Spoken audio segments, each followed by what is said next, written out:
We're continuing with the debugger, so let's take a look at suspending execution of max using a method call.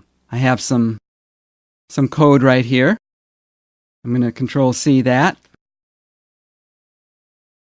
Go into max and put that in the listener.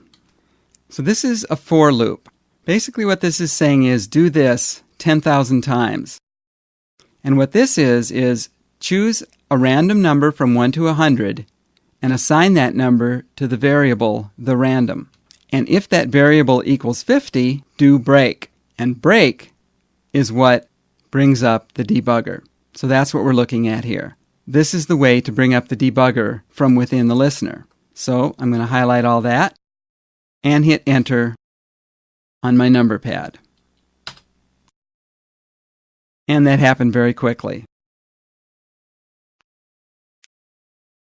So let's try putting the random here. And there it is at 50, because we told it to break when the random was equal to 50. And I'll just expand this a little bit again. And move this over so I can see the variable name completely there.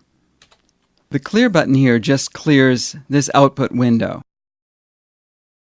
So let's try clicking run again. So you can see it bounced us right back into the debugger. And this is 50 again.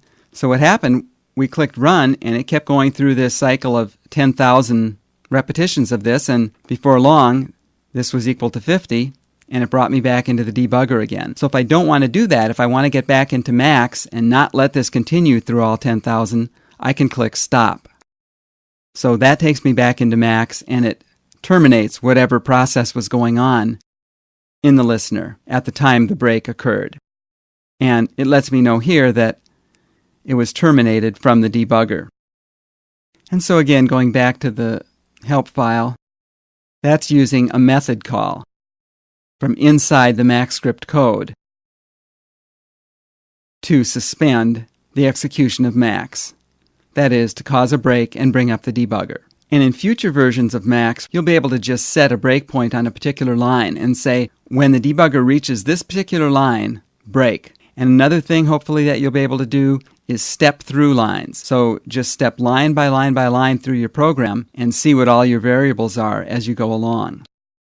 And the debugger is going to be much more widely used when those features are available. So that's what the help file was referring to here with support for breakpoints. A breakpoint just refers to being able to designate a particular line or lines in your code where you'll break so that you can examine your variables. And that's as far as I'm going to go into the debugger here.